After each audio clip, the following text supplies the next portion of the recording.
반가워요, 인성교회 친구들. 최현주쌤입니다. 한 주간도 잘 지냈나요? 지난주에 우리는 물 위를 걸었던 베드로의 이야기를 들었어요. 한 주간도 어려운 일을 보지 않고 예수님만 바라보는 삶을 살았나요? 오늘은 예수님을 만나 새로운 세상을 보게 된 한 맹인의 이야기를 들어볼 거예요. 먼저 말씀 제목을 읽어볼까요?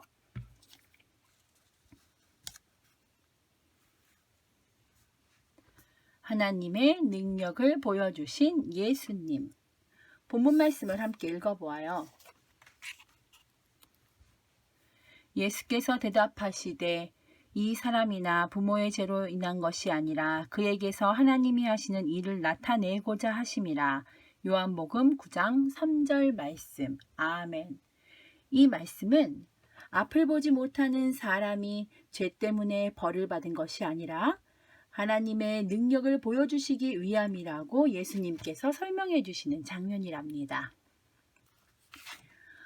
어느 날 예수님께서 길을 가실 때 나면서부터 앞을 보지 못했던 맹인을 만나셨어요.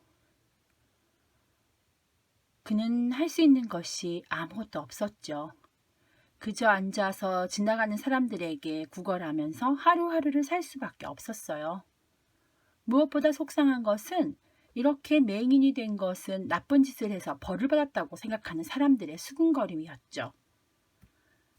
제자들도 그런 것들이 궁금했어요. 그래서 예수님께 물었습니다. 선생님, 이 사람이 이렇게 앞을 보지 못하는 것은 누구의 죄 때문입니까? 이 사람의 죄 때문입니까? 아니면 이 맹인의 부모의 죄 때문입니까? 사람들은 많은 죄가 그 사람인 날 때부터 맹인으로 만들었다고 생각했죠. 저 사람은 어머니 뱃속에서부터 엄청 죄를 지어서 맹인으로 이 땅에 태어난 거야. 아니야, 저 사람이 맹인으로 태어난 건 그 부모가 엄청난 죄를 지었기 때문이야. 그렇지 않으면 저렇게 맹인으로 태어날 수가 있겠어?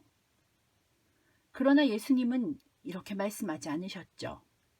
예수님은 사람들이 보는 눈과 다른 눈으로 그를 바라보셨어요. 예수님은 이렇게 대답하셨죠. 이 사람이 맹인이 된 것은 이 사람이나 그의 부모가 죄를 지어 그렇게 된 것이 아니다. 이 사람이 나면서부터 앞을 보지 못한 것은 하나님께서 하나님의 큰 일을 그 사람의 삶을 통해 나타내시기 위함서란다. 예수님은 이 말씀을 하신 후에 땅에 침을 뱉어 그것으로 진흙을 만드셨죠. 그리고 그 진흙을 앞을 보지 못하는 사람의 눈에 바르셨어요. 그리고 예수님께서 그에게 말씀하셨죠. 저기 실로암 샘에 가서 씻고 오너라. 그는 이 말씀을 듣고 어떻게 했을까요?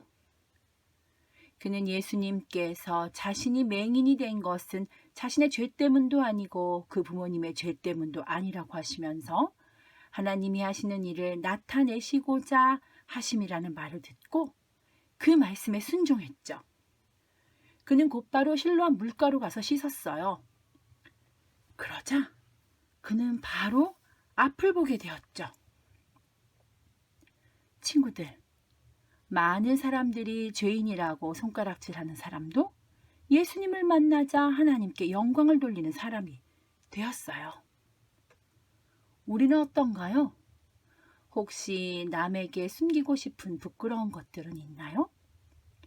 하지만 부끄러워하지 마세요. 그 어떤 것도 예수님과 함께라면 오히려 그 부끄러움조차 하나님이 얼마나 멋진 분이신지 드러내는 능력으로 나타날 수 있어요. 이 세상을 만드신 하나님이 나의 연약하고 부끄러운 모습도 함께 하시고 그것을 통해 일하신다는 것을 기억하는 멋진 인성교회 친구들이 되세요. 사랑합니다. 기도하겠습니다. 사랑이 많으신 하나님, 우리의 부끄럽고 연약한 것으로도 하나님을 기쁘시게 하고 하나님의 멋진 능력을 나타내는 일에 쓰일 수 있다는 것을 배웠어요. 저를 통해 하나님의 능력을 보여주세요. 예수님의 이름으로 기도합니다. 아멘.